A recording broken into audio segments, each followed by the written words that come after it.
Yo les artistes, c'est Lilton Maurice. Aujourd'hui, on va parler des collaborations que j'ai eues avec des rappeurs connus. Je mets des guillemets parce qu'on va pas parler de Jul, de Nino, de Niska et on va encore moins parler de Booba.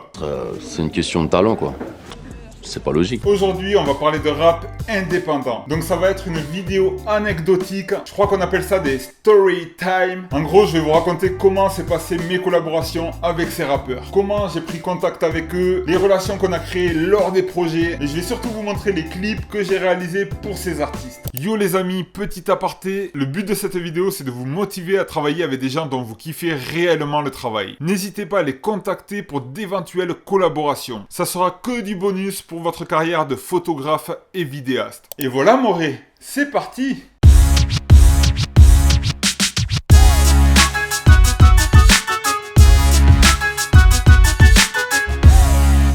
Premier artiste dont j'aimerais parler, c'est Monsieur Furax Barbarossa, a.k.a. Barberousse, a.k.a. le pape de la multisyllabie. Pour ceux qui connaissent pas Furax, c'est un artiste toulousain. Il a une voix rock très agressive et il est connu pour son style d'écriture. Quand certains rappeurs font rimer 2 ou 3 mots ensemble, lui il en fait rimer, il les fait tous rimer en fait. Bref, on va pas épiloguer 10 ans, je vous laisse découvrir Furax en images. On a grandi sur la route, Kank 205 bêta, fin de bêta, prends ma rouge entre 2 enceintes bêta. Fin 2012, 6 années ont passé, rien n'aura mis de l'ordre entre la part et la base. Mon blaze est le meilleur ami que l'homme, la rime. Je suis du côté sombre, porte la croix d'Anakin. Prendre le sang comme le son, c'est prendre la droite Anakin. Un gant des sons, des gommes des sons.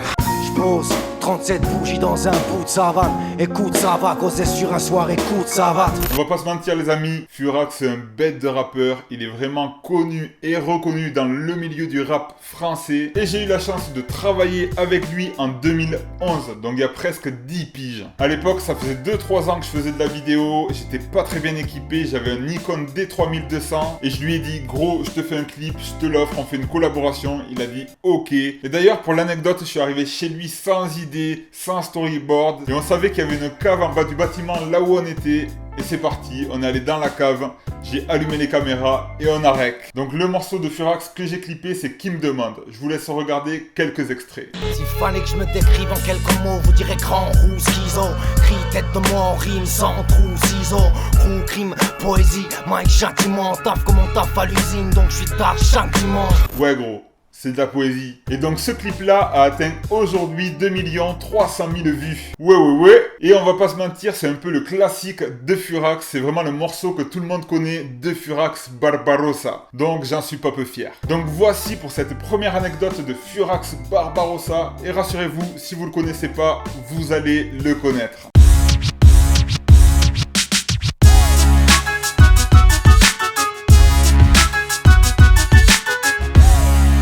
Deuxième artiste avec qui j'ai travaillé, Monsieur Giorgio, un rappeur parisien du 18e arrondissement. Giorgio, il est un peu plus connu que Furax, il a eu des projets qui sont passés sur Skyrock, il faisait partie de l'entourage de Nekfeu, il a fait énormément de collaborations. Bref, Giorgio, en quelques images, c'est ça. On vit sous tension et c'est tout le temps sombre et je m'en fous dans le fond, je suis dans mon élément. Je suis dans mon élément. Un jour j'ai rencontré Hera et depuis je vous emmerde. Je suis rentré dans vos routines, parti en courant d'air. Je m'en vais, personne m'a ramené le soleil quand dans ma ville neigeait. Je m'en vais.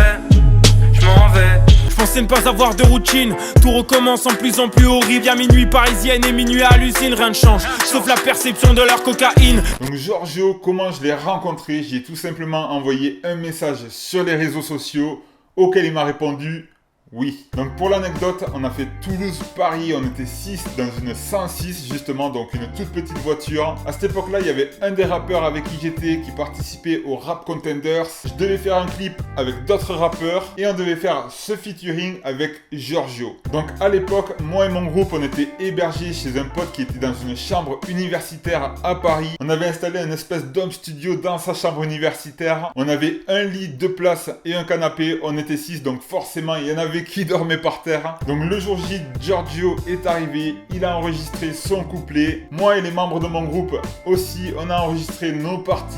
Le morceau est fini, je propose alors à Giorgio de mettre en image, de faire un clip de cette chanson. Et là, super sympa, Giorgio dit oui. Je pensais qu'il allait revenir le lendemain ou le surlendemain pour faire ce clip. Mais finalement, il est resté avec nous toute la semaine dans cette chambre universitaire, sachant qu'on était déjà 6. Donc avec Giorgio, on était 7. Et pour l'anecdote, pour dormir, Giorgio, il avait une partie de son corps dans les toilettes et l'autre dans le couloir de la chambre. Je vous dis ça, mais il faut imaginer que Giorgio, à ce moment-là, il est déjà un petit peu connu dans la scène rap français, quoi. En tout cas, moi et mon groupe, on a grave apprécié sa simplicité. On a vraiment rigolé pendant une semaine et c'est vraiment un truc qu'on n'oubliera pas. Bref, je vous laisse mater le clip qu'on a fait avec Giorgio.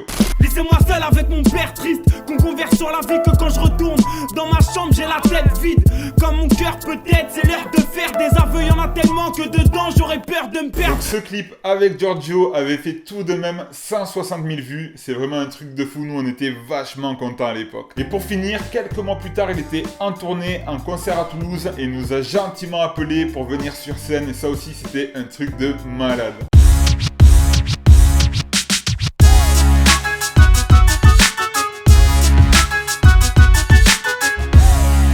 Maintenant, on va parler d'un rappeur du Sud, Monsieur Demi-Portion, a.k.a. le Brassens des temps modernes. Demi-Portion, c'est un rappeur de 7, d'où la référence avec Georges Brassens. C'est un rappeur qui a une très grosse communauté qui le soutient. Et d'ailleurs, il est très populaire parce qu'il est hyper proche de sa communauté. Et il est tellement populaire que chaque année, il organise un festival qui s'appelle le Demi-Festival, qui regroupe tous les rappeurs francophones de l'univers. Il est hyper connu dans le milieu du rap français.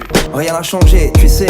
Partout c'est la même, la majorité d'entre nous ont tous connu un problème. S'il fallait me découvrir alors je commence par celui-là.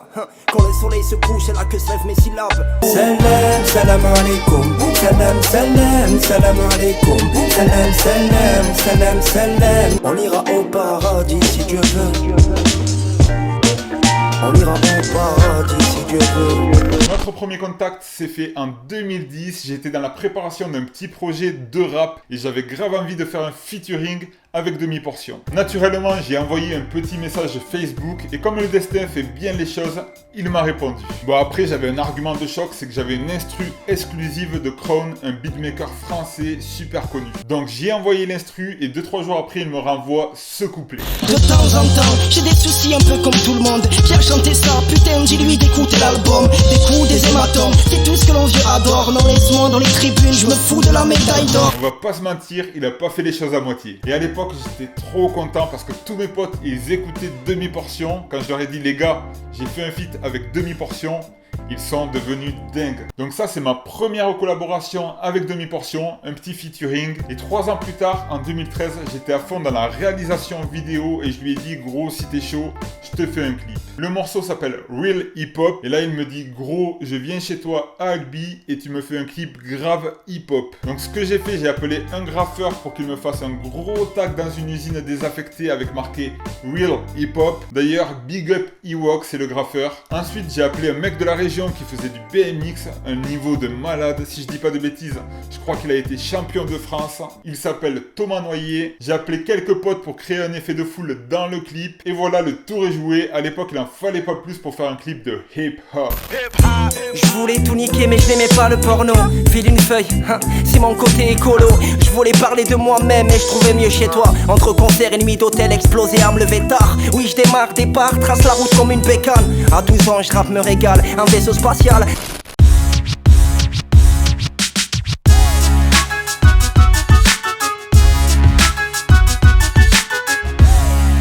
Maintenant, 4e artiste avec qui j'ai collaboré, le grand Sakezaka. Il s'est fait connaître dans les années bissextiles avec son groupe Les Acariens, un groupe de rap parisien dont il était le leader, on va pas se mentir. Et quelques années plus tard, il a lancé sa carrière solo. Alors pareil que Furax, c'est un mec qui écrit vachement bien. Il a un flow assez monotone mais qui balance beaucoup de puissance. Il écrit des textes avec beaucoup de sens, c'est un patron de la multisyllabie. Moi-même, quand j'étais petit, j'étais vraiment influencé et fan de cet artiste. C'est aussi un graffeur de talent, il fait partie du crew 132, un crew hyper connu en France. Bref, je vous laisse découvrir Saké en images.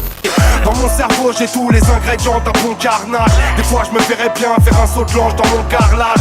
Ok, moi c'est Sakezaka, je suis aux aguets comme un clébard qui monte la garde. Là je débarque avec un son tout droit sorti du fond de la cave. Moi je me vois pas comme un perdant, pour l'instant je n'ai rien gagné. Dans le sac je n'ai qu'un SMIC, un stylo avec un cahier. Le sort ne fait que s'acharner et les bavures se multiplient. J'ai de la ruse vu que ma rue prend des allures de mutinerie. Et ouais mon gars, là ça rime fort. Donc voilà, Sakezaka pour moi c'est un monument du rap français. Donc autant vous dire qu'en 2014 quand je lui ai proposé de lui faire un clip et qu'il m'a répondu oui, j'étais comme un gamin. J'ai appelé mon cousin, j'ai appelé mon meilleur pote, je leur ai dit demain les gars on part à Marseille. Ah oui, j'ai pas fait le lien entre Paris et Marseille, mais à l'époque où j'y ai fait le clip, il habitait à Marseille. Donc voilà, 6 heures de voiture et on arrive chez Monsieur Saké. Les jours se passent, on tourne pas un mais 2 clips. Et au moment de partir, il me dit tiens, je paye toujours mes clips. Moi à la base, je faisais ça bénévolement parce que c'était un artiste que je respectais, avec qui je voulais absolument travailler. Et lui, au moment de partir, il me donne 500 €. Et depuis ce moment-là, j'ai encore plus de respect que ce que j'en avais avant.